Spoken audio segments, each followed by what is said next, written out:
Hello guys, and welcome to the final part of my Act Guide series where we're going to go through how we can get through the acts faster. We are on the 10th and final act, Act 10, and we're going to try and see if we can get through this a little bit faster than I have done previously. See if there's anything else that I can learn from the comments from previous videos. If you have been enjoying these videos, then I appreciate them and thank you for watching. Throw us a like, throw us a subscribe if you're not already. If you've only just stumbled across this video and you want to know where the rest are, for the next 60 seconds I am going to put the links up here in the top corner for the Act 9, Act 8 and Act 7 videos. If you want to go all the way back to Act 1, if you want to check my channel, they are on there so you can go back and watch them. And finally, I am going to be streaming on Twitch next week and this week, so the description will have the link for my Twitch profile if you want to throw us a follow, guys, and come and join me when I am streaming this week. So let's begin. So in Act 10 you will obviously enter straight into the Cathedral Rooftops. First thing you do is go upstairs to the Cathedral Rooftops and head over to the left hand side. There is a door here where you will need to rescue Baron. Now this is obviously where you would have fought Katava in Act 5. Obviously in here you need to kill the monsters, and then there'll be 3 bosses that will come down here. One of them is obviously Plague Wing. Once you've killed him, you then need to speak to Baron. Or Bannon, sorry, who will be stood here, and then make sure that you speak to him. After that, first thing you then want to do is literally just head in a southeast direction. It's the opposite to how the Cathedral Rooftops were in Act 5. So in Act 5, obviously you was going in a northwest direction. Now you're going to be heading backwards in a southeast direction because you want to get back to the square. So you're literally following it back down. And this obviously has took a bit of a detour route. This has took one of the wooden channel routes, as I call it. There we go. Keep going till you get to a wall. Once you get to a wall, you have reached the bottom, and then just follow it north. So when we get there, which will be in a second, here we go. Here's your wall. Follow it down to the right, and then there's your door for the Ravaged Square. Now you've got 2 ways to go here. Now the reason why I always go left is for the skill point, just because you want to try and maximize your points and your skills before you take on Katava. So we're going to go over here, we're going to follow this path to the left over here, follow it all the way left, then follow it south. Follow again, as you can see here, there's no like branches, turns off or anything on the map here. I'm just following it. Once you get to this archway here with the statues on the top, you will go down here and there will be a door for the control blocks. This is for the skill point that you get for Act 10. So go down the stairs, pick up your waypoint here just so you can always help anyone else if they need it.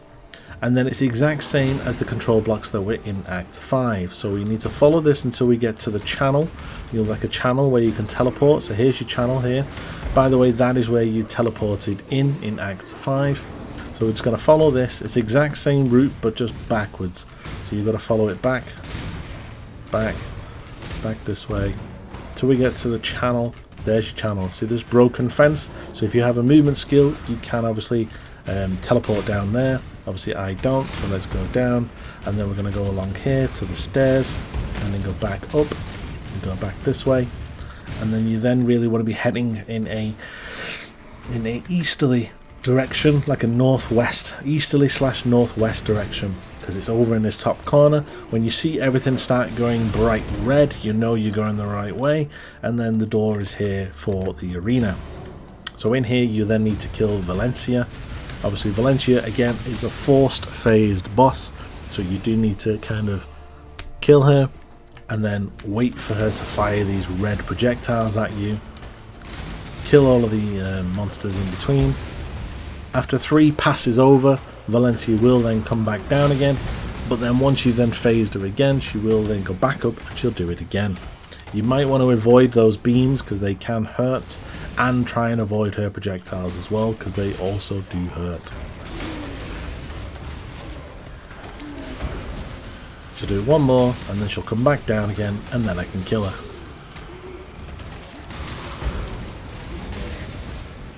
There we go. She's dead? Yep, she's dead. Now, at this point, exit, jump back in, jump back to town, and you want to teleport back to your waypoint that you got in the control blocks, because you're at the bottom of the stairs. Then go back up top of the stairs and go out. Then from here you want to navigate back to the square where you was earlier. Now it's up to you whether you want to go south or north. It's up to you. South is usually the quicker way. It'll get you back to the square a little bit faster. Then once you get to the square, which is here, you want to head in an east direction until you get to the paths that are on the right hand side here. So you want to kind of go, here's this bottom path here. Follow this, cross the bridge,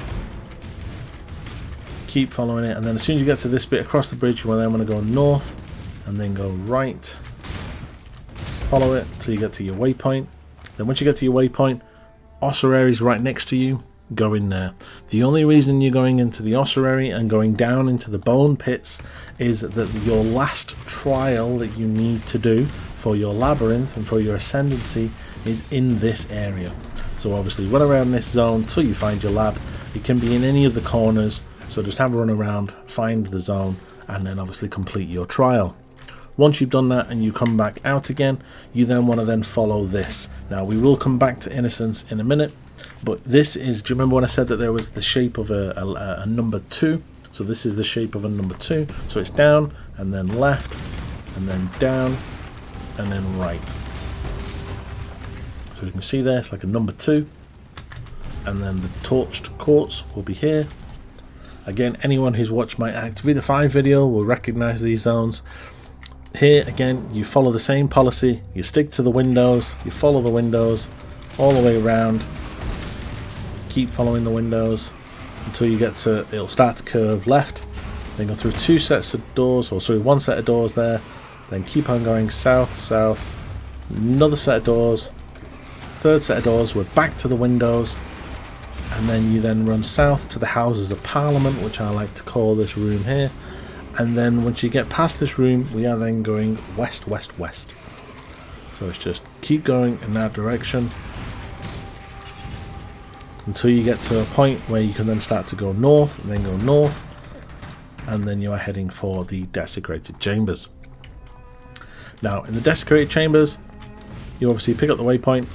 Again, it's the same as the Chamber of Innocence in Act 5. Again, always goes up, then to the right, then it goes up, then it starts to curve to the left.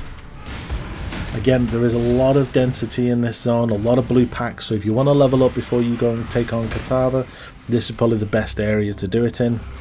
Again, follows up, then it'll curve left, then keep going, it'll keep going east, then it'll start to head south in the next few seconds. There we go. And then once it gets to a certain point, it will then start to curve downwards to the right, and then you will then get to the room where you then need to then take on Gravicius in here. Sanctum of the Innocents, take on Gravicius, or Avarius, sorry, not Gravicius, Avarius, sorry. Pick up the Staff of Purity. At this point, go back to town.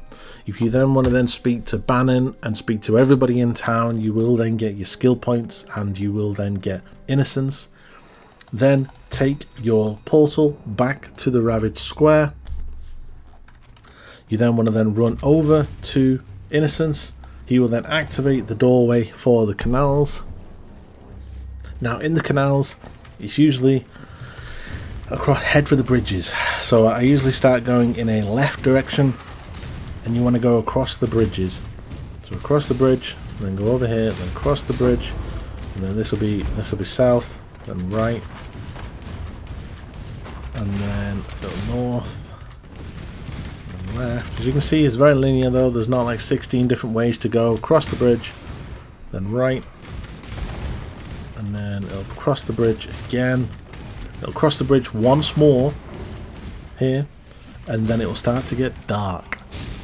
I'll do one more, yeah, one more, and then it'll start to get a bit darker. This is when you know you're heading the right way and going to the right zone. See, when you get to this one, you can either cross the bridge or go north. If you notice, it started to go darker. But back off a little bit. See how it's nice and bright here? But when I get to here, it starts to get all dark and moody. Keep following that, because then the door is right here for the Feeding Trough.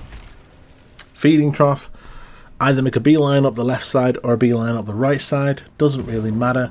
Each way will take you to Catava. You're literally following the massive footsteps on the floor, which is obviously Catava. You just keep following this all the way up to the top of the path. Just go all the way, same direction, all the way up. Why is that blocked? That is blocked. I don't think I've ever seen that blocked. Let's go up this way then.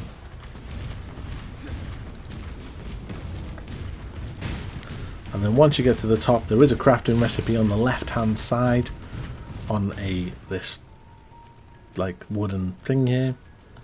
And then speak to Sin, go in, and then you then have to then do the final battle of killing Katava. So obviously you would obviously do the first battle, kill Katava, first phase.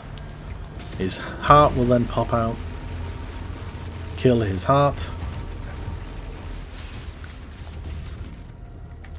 and after a long slog through the axe and you get to this point, this bit kind of feels like finally, because you then know that you can now start sinking your teeth into maps as soon as you've done this fight and start to do the end game content.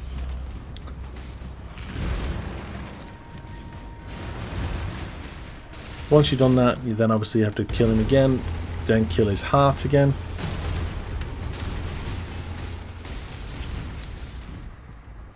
Then kill him again, and then I think this one should be the last one.